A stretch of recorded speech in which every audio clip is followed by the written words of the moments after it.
Bright Cutie. Every student matters. Now, what are the factors which are depleting the Indian handicraft industry? Indian handicrafts and traditional crafts showcase the rich heritage and true culture of our nation. With beautiful designs, the artisans carry a legacy of their land, myth, culture, and carve their art into forms that can be forwarded to generations. And Indian artisans were highly regarded and rewarded until the outbreak of 19th century industrialization. Now, what are the reasons?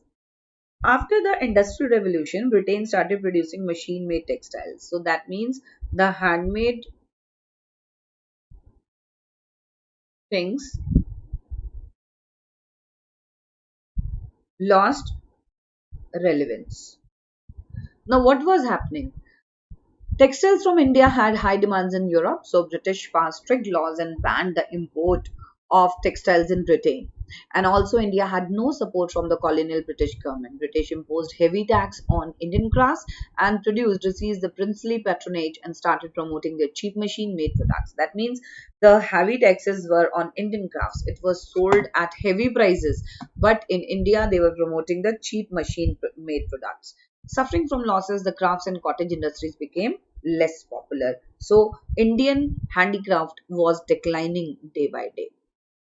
Now, by the 20th century, there was a growth of industries. As we have discussed earlier in the chapter, goods were produced by the artisans and craftsmen, but after British came to India, they tried to change even the industrial trend also. What was changed? Industrial trend. And earlier, we had artisans and craftsmen. They worked to provide protection to Indian and demanded the following. The Famine Commission of 1880 and 1900 stressed upon the requirement for industrializing India as a means of tackling of famines. And in 1905, a separate Imperial Department of Industries and Commerce was established. The Swadeshi movement, which began in 1905, gave a boost to industrial regeneration. And from the economic and also from the military point of view, the First World War made the government realize the importance of industrialization in India because it was a huge loss that time of the resources.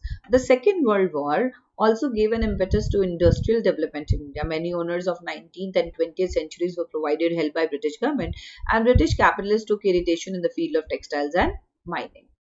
These were the modern industries in India. Now, modern industries in India following are the industries that came up as a result of force of circumstances rather than active encouragement by the British. Cotton textile, jute industry, coal mining, iron and steel, sugar industry, and other industries. Now, cotton textile industry. Cotton textile industry impetus towards the founding of a cotton industry came from India entrepreneurs. The first Indian cotton mill, the Bombay Spinning Mill, this was the first cotton mill and it was opened in the year 1854, Bombay by Kosaji Namaji Dawar. And India's textile industry since its beginning continues to be predominantly cotton based with about 65% of fabric consumption in the country being accounted for cotton. The industry is highly localized in Ahmedabad and Mumbai in the western part of the country through other centers exist including Kanpur, Kolkata, Indore, Coimbatore, Sholapur. By 1905, the number of cotton mills India rose to 206 which employed nearly 1,96,000 persons. Now the movement of industrialization from jute industry and it was back in the 19th century by coal mining and engineering and the two textile industries including cotton and jute.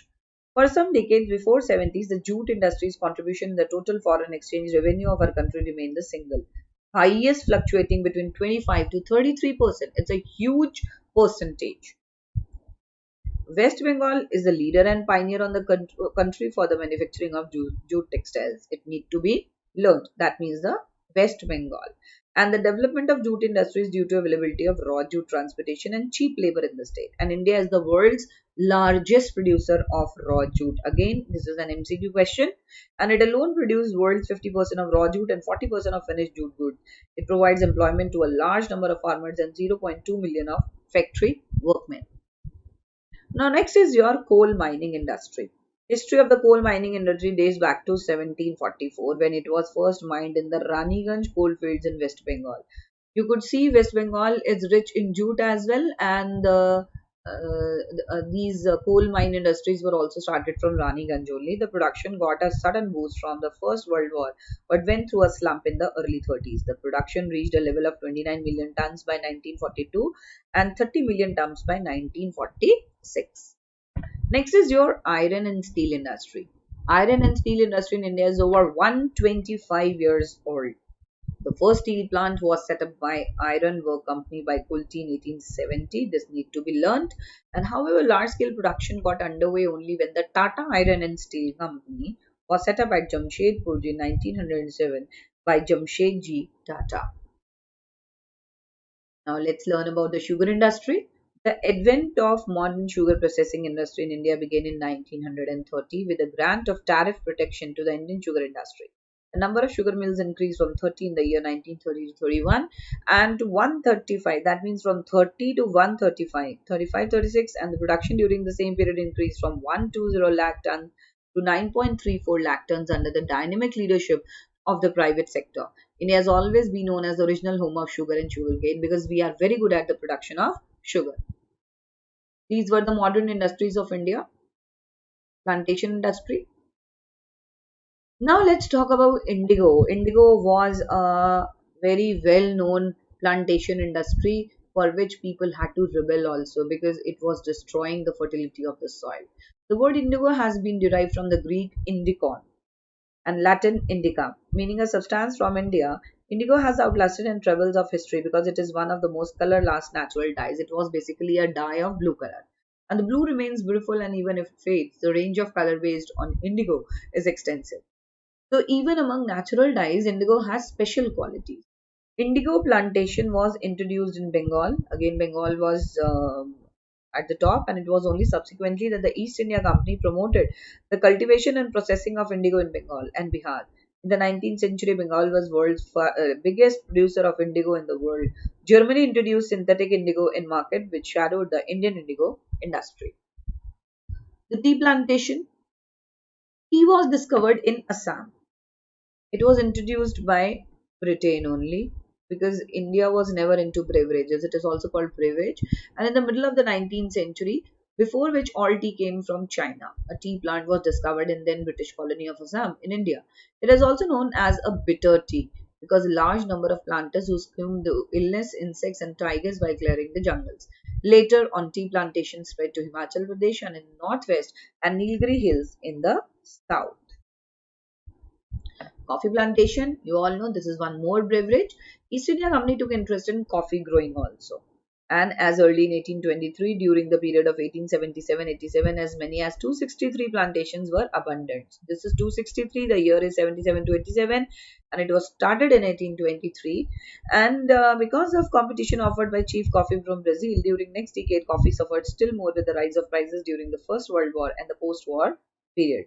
The industry became more profitable and area under cultivation rose gradually. Now, what is the conclusion? Conclusion is during the British rule, no doubt the Indian economy remained agrarian. Rough estimates claim that about 85% of the economy derived their livelihood directly or indirectly from agriculture. So, unlike the pre-colonial India, the feature of self-sufficiency vanished in the colonial state. That means, as you have read throughout the chapter, that the villages were self-sufficient to produce their own requirements. Panchayats were there to solve their problems also. Just because of the British rule, all these self-sufficiencies were vanished in the colonial state and they all had to follow the policies made by the British rule, for which people were in very miserable condition. And there was hardly any capital goods industry to support the slow industrial development taking place in India.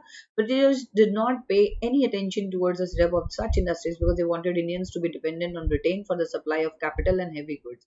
For which what they did, they declined the artisans and the handloom and the handicraft of India. They just moved out to the cheap machine based things in India. They introduced machine based products and people were totally dependent on them and they were not growing in such way where it was actually required. So this dependency was very bad for us and we all were in the miserable condition. Thank God now we are out of this danger. We are living in free country and hopefully we all will successfully promote our economy and growth in the industrialization and the agriculture area. We wish all the best to our country. Thank you. See you in the next chapter.